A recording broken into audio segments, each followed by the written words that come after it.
Les amis, bienvenue, j'espère que vous allez tous très bien, super content de vous retrouver pour cette nouvelle vidéo, et pour une nouvelle analyse mercato dédiée à l'arrivée potentielle à l'heure où je m'enregistre. C'est pas encore fait, c'est assez proche de l'être, on espère que les prochaines heures n'invalideront pas totalement cette analyse, mais une vidéo consacrée à l'arrivée potentielle de Xherdan Shaqiri à l'Olympique Lyonnais. Alors les faits très rapidement, ils sont assez simples, on parle, à l'heure où je m'enregistre, d'une indemnité de transfert comprise entre 6 et 8 millions d'euros, il y a le chiffre de 6,5 qui est le plus récent, c'est peut-être un montant un peu faible pour un joueur du standing de Shaqiri, mais en même temps, il est en fin de contrat 2022 à Liverpool,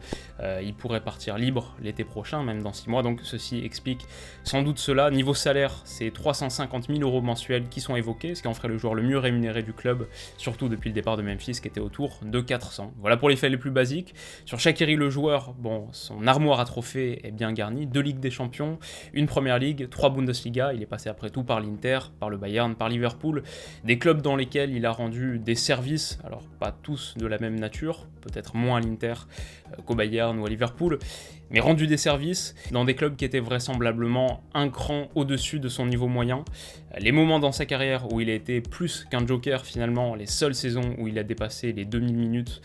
par exemple, c'était au FC Bâle en tout début de carrière, de 2009 à 2012, et à Stoke City, avant de filer à Liverpool, de 2015 à 2018, donc des clubs qui sont 1, 2 ou 3 crans en dessous de ceux qui lui ont permis de glaner ses plus beaux trophées. Sa saison la plus complète, justement, c'était avec Stoke, c'était en 2017-2018, il claque 8 buts et 7 passes en 36 apparitions de Première Ligue, et il enchaîne l'année d'après, en 2018-2019, il signe à Liverpool, et il se met plutôt au diapason, il est plutôt dans la continuité de cette belle saison. 6 buts, 3 passes en à peine 1000 minutes de Première Ligue, sur un temps de jeu assez faible, 6 buts, 3 passes, c'est notamment l'époque de son doublé contre Manchester United, c'est sa bonne demi-finale retour de Ligue des Champions contre le Barça à Anfield, et je pense que c'est cette période à laquelle se réfèrent beaucoup de supporters de Liverpool, ceux qui regrettent son départ en tout cas, c'est cette période à laquelle il se réfère parce que depuis il a très peu joué. Ça c'est pour Shaqiri en club, mais le Shaqiri qu'on connaît peut-être le mieux, c'est le Shaqiri de la sélection suisse, c'est le Shaqiri du pays. Bien sûr, les moments les plus mémorables, en 2014, un triplé en Coupe du Monde contre le Honduras, en 2016,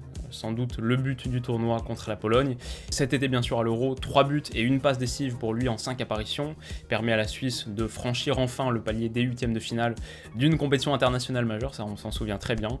Donc voilà en gros pour Shaqiri le joueur sur sa performance récente. Maintenant du côté de l'OL, ce qui nous intéresse, quel besoin est-ce qu'il vient combler? Alors on l'avait déjà évoqué il y a quelques semaines dans ma vidéo, le joueur que l'OL doit recruter sur le mercato d'été, si on pouvait recruter qu'un seul gars, qui est-ce qu'il fallait prendre? J'avais proposé David Neres.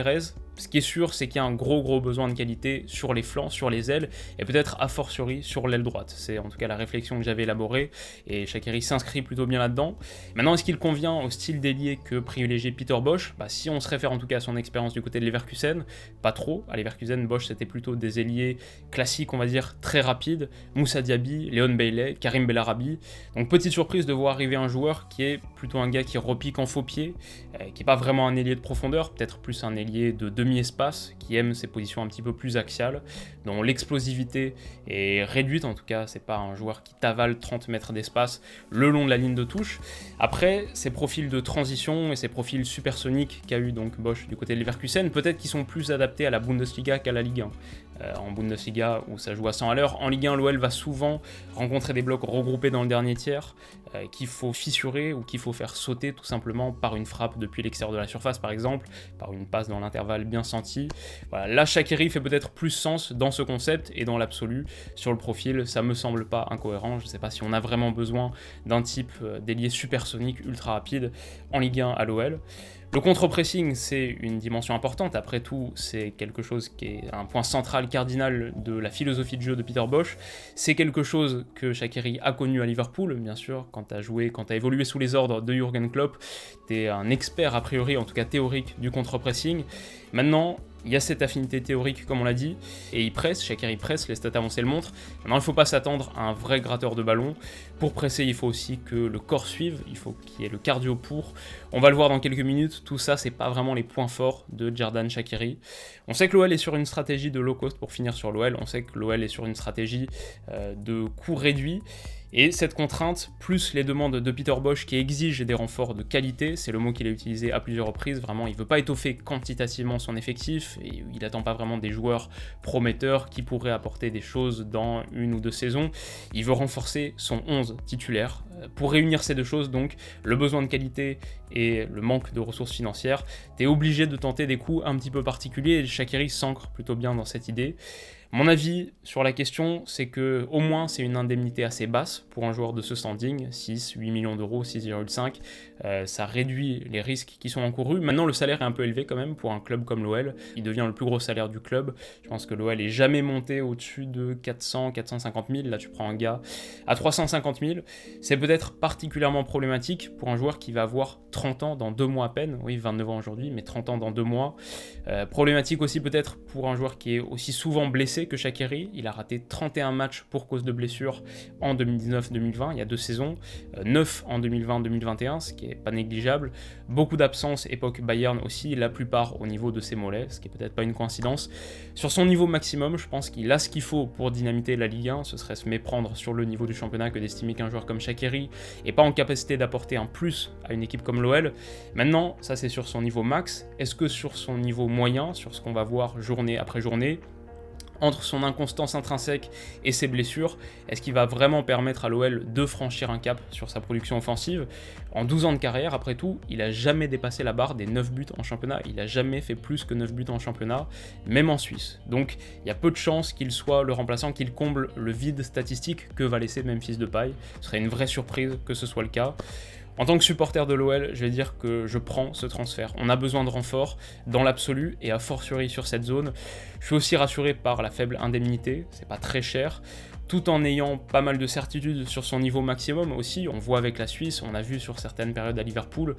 qu'il peut être un joueur qui apporte beaucoup, il a de vraies qualités. Je pense que son état d'esprit fera du bien aussi, l'OL a besoin de renforts de caractère de ce point de vue-là, et il y a besoin de qualité individuelle, surtout quand ton animation collective donne aussi peu de garanties depuis plusieurs saisons maintenant. Alors, ce sera, je l'espère, beaucoup mieux avec Peter Bosz, j'ai envie de voir des circuits, j'ai envie de voir une expression collective supérieure à ce qu'on voit depuis plusieurs années. Mais disons que c'est toujours prudent de te couvrir avec de la qualité individuelle au cas où les circuits collectifs et les repères collectifs mettent un petit peu de temps à arriver, ce qu'on a vu souvent à l'OL ces derniers temps. Donc globalement je dirais que je suis plutôt content, mais c'est dur aussi de faire trop monter mon niveau d'attente, tant l'inconstance fait partie du profil de Shaqiri, tant il fait partie de son histoire, de sa carrière, et à bientôt 30 ans, je pense pas que ses meilleurs jours soient devant lui. Alors ça sera peut-être suffisant pour performer en Ligue 1, mais peut-être pas sur plus que 2 ou 3 saisons, et encore, on est sans doute assez optimiste quand on dit ça. S'il n'y a pas d'autres renforts offensifs que Shaqiri sur cette intersaison, il faudra pour moi, 1, que Dembélé fasse la meilleure saison de sa carrière, ça c'est un gros point, et il faudra que 2, l'OL progresse significativement dans son expression collective pour aller chercher, je pense que ça doit être l'objectif, pour aller chercher un podium qui s'annonce extrêmement disputé cette saison. Voilà, comme vous l'avez vu, je suis pas ultra optimiste, je pense que ce transfert ça reste quand même, on va dire, une marche dans le bon sens, c'est pas suffisant, j'attends d'autres renforts, on verra comment ça évolue. Voilà, dites-moi ce que vous pensez du transfert de Shaqiri, quelle note est-ce que vous lui mettriez sur 20, dites-moi tout ça dans les commentaires, si la vidéo vous a plu, n'hésitez pas à mettre un petit pouce bleu, ça m'encourage et ça aide la chaîne. Si vous voulez pas rater les autres analyses qui arrivent très vite, vous pouvez vous abonner aussi, ça m'aide et ça m'encourage énormément également. On se retrouve très vite pour la suite, d'ici là comme d'habitude, prenez soin de vous et de vos proches, on se dit à bientôt, bisous.